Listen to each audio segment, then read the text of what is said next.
आपका स्वागत है। After becoming financially free they offer their loyalty के पार्ट 2 में। पीक सीओ की पसंदीगी रेटिंग होस्ट के प्रति 65 है। शेणु चौंक जाता है और इस नंबर और नोट को देखकर सोचता है, यानी कि जो परफेक्ट लाइफ सिस्टम अभी तक था वह कोई भ्रांति नहीं थी, वह सच में मौजूद है। ली इस समय अभी भी कुछ नहीं जानती, बस मुस्कुराते हुए उसे प्रोत्साहित करती है। लियू के दोस्त शेणु, हिम्मत रखो। शेणु खुशी से अपना सिर खुजलाता है और शर्माते हुए कहता है, मैं ठीक हूँ शिक्षक ली। वह अपने आप में सोचता है, तो मुझे सच में एक हैक मिल गया है। ली मुस्कुराती हुई और कहती है, ठीक है, वह स्कॉलरशिप के बारे में क्या, जो मैंने पिछली बार तुम्हें बताया था, क्या तुमने सोचा है? दस्तावेज पहले ही सबमिट कर दिए गए हैं।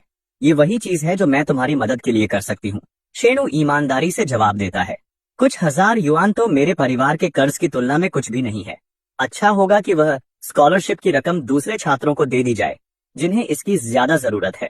ली कुछ देर चुप रहती है और फिर कहती है, अगर तुम ऐसा कह रहे हो तो मैं तुम्हें और नहीं समझाऊंगी। वह धीरे से मुस्कुराती है और शेणु को सलाह देती है, अगर भविष्य में तुम्हें कोई भी परेशानी हो तो कभी भी मुझसे संपर्क करना, यहाँ तक कि रिश्तों की समस्याएं भी। यह कहकर वह शेणु को अलविदा कहती है और मुड़कर चली जाती है। शेणु कुछ देर तक ली को देखता है और फिर अपने सामने सिस्टम पैनल पर ध्यान देता है। वह सोचता है, क्या सिस्टम के लिमिटेड टाइम टास्क के अनुसार यह पैसा सच में 2 बार लौट सकता है, या मुझे इसका परीक्षण करना चाहिए। यह सोचते हुए शेणु दौड़कर ली के पास जाता है, उसका हाथ पकड़ता है और कहता है, टीचर ली, मुझे इतना ध्यान रखने के लिए धन्यवाद। रुकिए, मैं आपको 1 कप मिल्क टी खरीद कर लाता हूँ। ली हैरान होकर जवाब देती है, ऐसा करने की जरूरत नहीं है छात्र शेन। लेकिन वह कुछ कह पाती इससे पहले ही शेणु दौड़कर चला जाता है। कुछ देर बाद शेणु 1 कप मिल्क टी के साथ वापस आता है, उसे ली को देता है और कहता है, टीचर ली, ये लीजिए। ली मिल्क टी लेने के लिए अपना हाथ बढ़ाती है और हल्की सी मुस्कान के साथ धन्यवाद कहती है। इसके बाद शेणु अपना फोन निकालकर नोटिफिकेशन चेक करता है। फोन पर एक नोटिफिकेशन दिखता है, कंस्ट्रक्शन बैंक कार्ड के साथ। उसके आखिरी 4 अंकों वाले नंबर 098 पर 10 मई को शाम 4:40 पर 18 युआन आ गया था। खाता बैलेंस 99 युआन था।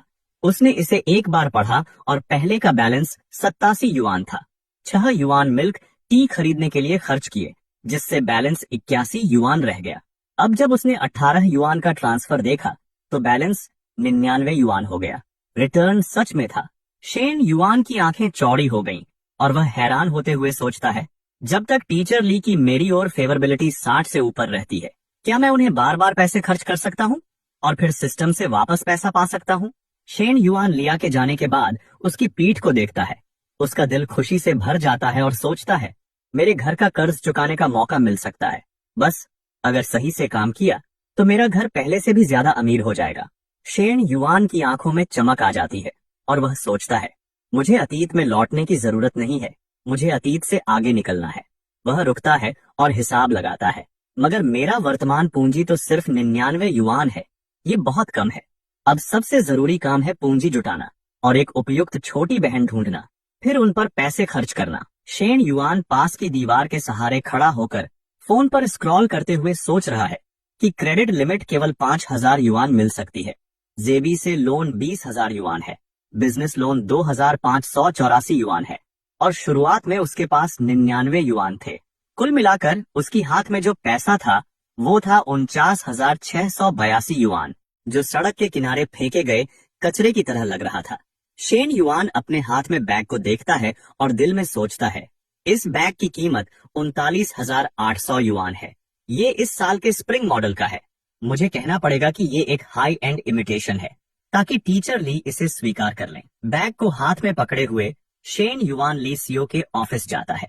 वह दरवाजा खटखटाता है, दिल में सोचता है, मुझे नहीं पता टीचर ली का कोई बॉयफ्रेंड है या नहीं। लिजी दरवाजा खोलने के लिए बाहर आती है और उसे देखते हुए हैरान होकर पूछती है, शेन, ये तुम हो? शेन युआन शिष्टता से पूछता है, टीचर ली, क्या मैं आपको परेशान कर रहा हूँ? क्या आप खाना बना रहे हैं? लिजी शेन युआन की तरफ बैग को देखकर जिज्ञासा से पूछती है, क्या बात है? शेन युआन बिना गोलमोल बात किए बैग उसे देते हुए कहता है, टीचर ली, आपने मेरी 3 साल की यूनिवर्सिटी की पढ़ाई में बहुत मदद की है। मैं हमेशा महसूस करता था कि मुझे कुछ करना चाहिए, लेकिन आज मैंने आखिरकार दूसरों की मदद करने की अहमियत और गर्मजोशी समझी। यह मेरी तरफ से एक छोटी सी चीज है, कृपया इसे स्वीकार करें। लिजी शेन्युआन के हाथ में बैग को हैरान होकर देखती है, सोचते हुए कि यह बैग बहुत महंगा लगता है। नहीं नहीं नहीं, यह सोचकर वह कहती है, मैं एक टीचर हूँ, ये सब मेरी जिम्मेदारी है, इसमें कोई खास बात नहीं है।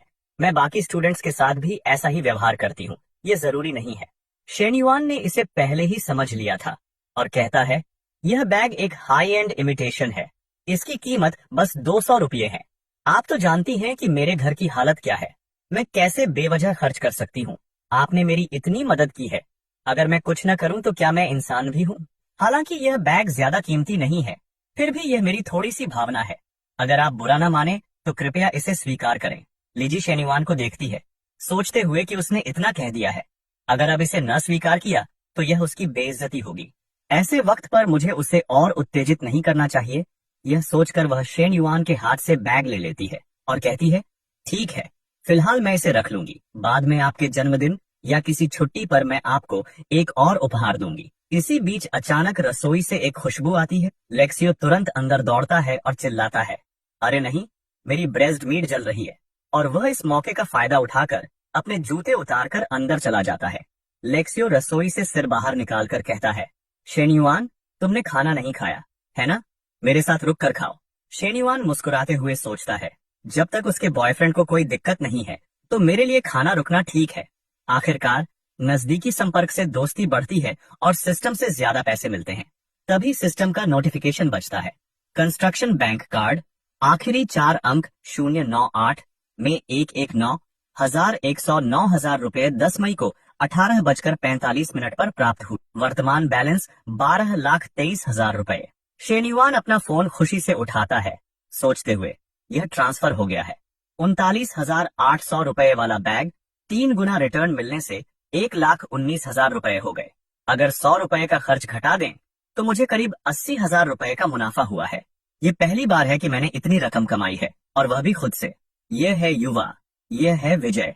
वह लंबे समय से इसके बारे में सोच रहा था और उसे यह नहीं पता था कि लिया ने खाना बनाना खत्म कर लिया है। वह मुड़ती है और शेणु को बुलाती है, बैठो और खाओ, क्यों खड़े हो? वह चौंक जाता है और पूछता है, क्या सिर्फ हम दोनों खा रहे हैं? तुम्हारा बॉयफ्रेंड कहाँ है? लिया अपना सिर घुमा देती है, अपनी एप्रन उतारते हुए, और जवाब देती है, तुम क्या कह रहे हो? मेरा कोई बॉयफ्रेंड नहीं है, क्यों नहीं उतार सकती? शेन्युआन टेबल पर हाथ रखकर ली के पास जाता है और कहता है, टीचर लिए, मुझे मदद करने दो।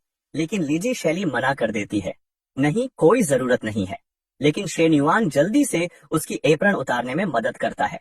शेरन उसके पीछे उसकी ग्रेसफुल आकृति को देखता है और कहता है, कोई बात नहीं, बस थोड़ी देर में हो जाएगा। अचानक बाहर से एक तेज आवाज आती है, तुम लोग क्या कर रहे हो? दरवाजे पर लिए लेक्स की छोटी बहन खड़ी होती है। शेनन चौंक जाता है और हड़बड़ाते हुए कहता है, कुछ नहीं। लेक्सियो हंसते हुए पूछती है, आज इतनी देर से घर क्यों आए हो? आओ, खाना खाओ। एप्रन उतारने के बाद लीजी अपनी बहन को गले लगाती है और कहती है, ये मेरी छोटी बहन है। शेनन मुस्कुराते हुए धीरे से हाथ उठाकर कहता है, नमस्ते लिंग। लिंग का चेहरा गुस्से में दिखता है। वह उसे ठंडी नजरों से देखती है और कहती है, मैं ठीक नहीं हूँ। शेनन यह देखकर कि स्थिति ठीक नहीं है, एक बहाना बनाता है, टीचर लियर, मैंने पहले ही खा लिया था, मैं अब स्कूल वापस जाता हूँ। लियर थोड़ी हैरान होकर उसकी पीछे जाती हुई पीठ को देखती है, सोचती है वह खा चुका है, लेकिन अभी तो वह बैठकर खाना चाहता था। लिंग अपनी बाहों में हाथ डालकर शेन्युआन की पीठ को देखती है और कहती है, सिस्टर, मुझे लगता है कि उसके इरादे सही नहीं है। लिजी तुरंत जवाब देती है, वह बस मेरा छात्र है। लिंग यह सुनकर और भी गुस्से में आ जाती है और चिल्लाती है, क्या बेशर्मी है, एक छात्र अपनी टीचर को गले लगाने की कोशिश कर रहा है। लीजी यह सुनकर थोड़ी असहज हो जाती है, अपनी छोटी बहन को टेबल पर धक्का देते हुए उसे खाने के लिए उकसाती है। शेनन इस साइड पर अभी भी सोच रहा है। रास्ते में चलते हुए वह सोचता है कि अगला पैसा किस पर खर्च करूं। एक और तरफ टीचर लियर सिर्फ एक टीचर स्टूडेंट रिश्ता है, दूसरी ओर वह जो की तरह पैसे की भूखी नहीं है। अचानक सामने से एक आदमी बेवजह सीधे गिर पड़ता है। शेन युआन की बाहें पकड़ते हुए वह सामने वाले को तुरंत पहचान लेता है और पूछता है, अरे वाह, क्या क्या हुआ? वह आदमी कांपता हुआ हाथ बढ़ाता है, उसका चेहरा पीला और बेजान। शेन युआन से गिड़गिड़ाते हुए कहता है, भाई शेन, मेरी गॉडेस फैंग मिनू उस दामले जियांग के साथ मूवी देखने गई है। ये सूखा मुरझाया आदमी कोई और नहीं बल्कि शेन युआन का रूममेट हैंग हा है। उसकी ये बातें शेन युआन को फैंग मिनू की याद दिला देती हैं। 20वीं क्लास की इंटरनेशनल ट्रेड डिपार्टमेंट की क्लास ब्यूटी। दोनों का कोई रिश्ता नहीं रहा, यहाँ तक कि बातचीत भी नहीं। ये सोचकर वह अवाक रह जाता है और पूछता है, बस यही बात? हांग हा शेन युआन की उदासीनता देखकर हैरान होता है और पूछता है, भाई शेन, ये क्या एक्सप्रेशन है? तुम मेरा मजाक तो नहीं उड़ा रहे? शेन युआन इधर उधर देखता है और कहता है, शोर मत कर, देखो वो कौन आ रही है। अचानक हांग हा की आंखें चमक उठती हैं। सामने चल रही दो खूबसूरत लड़कियों को देखकर उसका चेहरा तुरंत लाल हो जाता है और उसकी रंगत भी वापस आ जाती है। वह उत्साह से पूछता है, शेन युआन, वो बस उस लीन पिंग के साथ मूवी देखने गई है ना भाई शेन? वे किसी रूम रेंट करने नहीं गए। मैं बहुत खुश हूँ, मेरा अभी भी मौका है ना? हांग हा की इस दयनीय हालत को देखकर शेन युआन सोचता है, किसी लड़की को पसंद करके खुद को इतना छोटा कर लेना। हांग, तू इस तरह मीठे फल कैसे खाएगा? लेकिन जब उसकी नजर आगे पड़ती है तो उस लड़की के सिर पर 70+ का नंबर देखकर शेन युआन चौंक जाता है। वह बड़बड़ाता है, अरे बाप रे, इसके पास भी नंबर है, और वो भी टीचर ली से ज्यादा।